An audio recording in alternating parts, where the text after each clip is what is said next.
And paragraph reads as follows, I quote my lord. He told me that he is sorry about everything that happened. He was referring to Senzo's case. He further told me that he didn't know that it will be like this, and he wished he could reverse everything. Sorry. Wangitshela ukuthi uyaxolisa ngayo yonke into eyenzeka.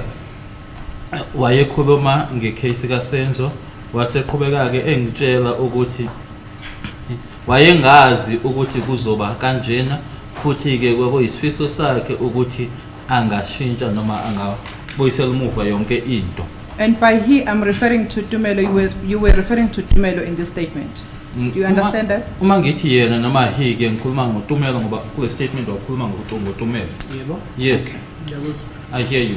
Then you further said, he further said, Kelly promised to call every now and then, but she is quiet.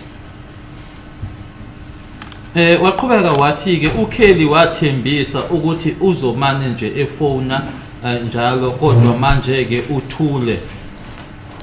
I asked him what was he wearing,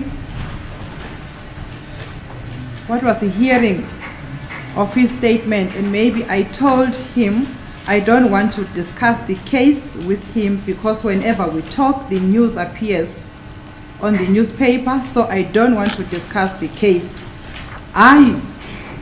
We started to have tense argument on loudly voices. Yaqhubeka lana.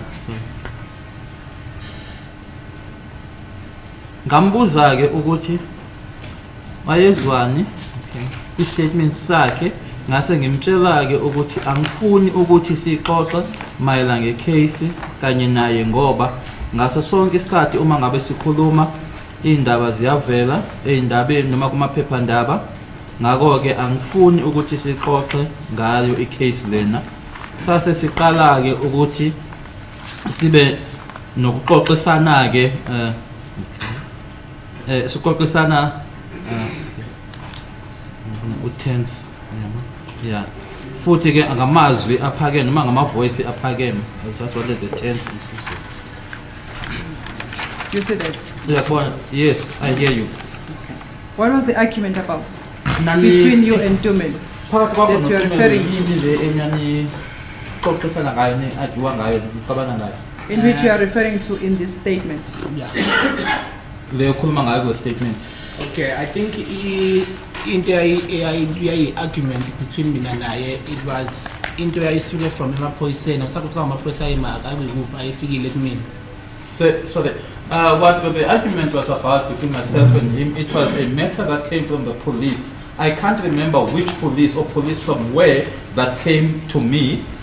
Ayekhuluma indaba yokuthi athi mina ngangingekho emotweni eyayihambise uSenzo esibhedlela.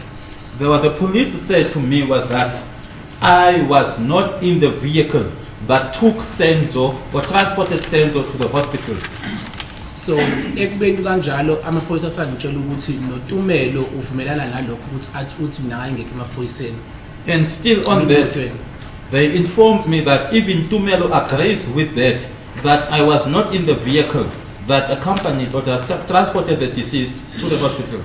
So in my response kuyena esikhathi ngibonana ngoba ngangiqala ukumbona lapho ngiyakhumbula ukuthi ngakhona la basho khona ukuthi ngamtshela khona ukuthi indaba wena uthi mina uthi ngangingekho emotweni ehambisa uSenzo esibhedlela awuzama ukuthi uqabangisise kahle umqondo wakhe kodwa ngifuni futhi ukuthi sikhulume ngecase.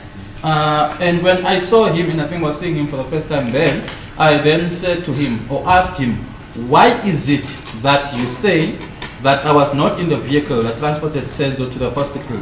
But think about this thoroughly, but I don't want us to discuss the case.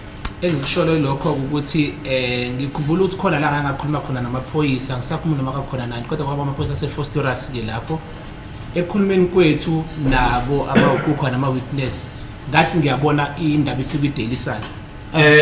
And then I remember also speaking to the police from Forsterus. There were also witnesses as well. And then while speaking to them, I then saw that the matter or this issue was now in the Daily Sun.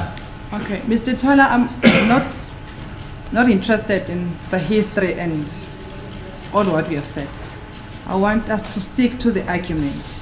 The argument was about the dispute whether you were inside the car or not. Am I correct? Yes. And in your testimony, you said you were together with Tumelo when you transported the deceased. Ubufakazi bakho shilo ukuthi wawukanye naye uTumelo nkathi nimhambisa umufi nimsesibhedlela.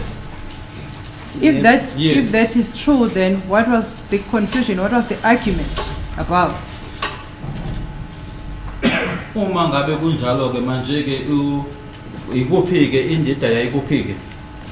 Njengoba ngisho ukuthi amaphoyisa afika kumina engitshela shuthi afika ngaphela lawo ezahle afike ngitshela ukuthi uTumelo uyakuphikisana nokuthi uthi wena wawungekho emotweni eyihambisa uSenzo esibhedlela.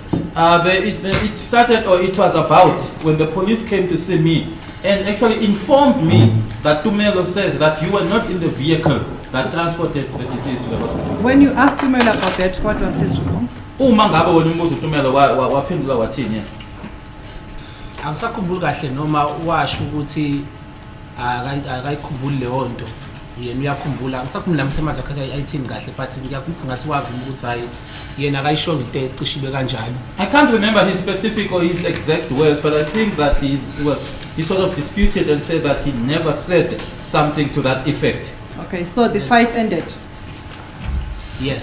That's it. Fight. We never had a fight. Oh, okay. Are you still in good terms with Tumelo as we speak? Njengoba sikhuluma manje nisazwana noTumelo. Yebo masibonana siyabingelelana usikhuluma ngendlela siphuma ngayo mhlawumbe kube ushosho but angijwayele ukumbona kakhulu uTumelo. Yes, when we see each other, we would greet each other. It would be show, and then. But I don't see Tumelo that much. Okay. I don't want to tell lies. Okay.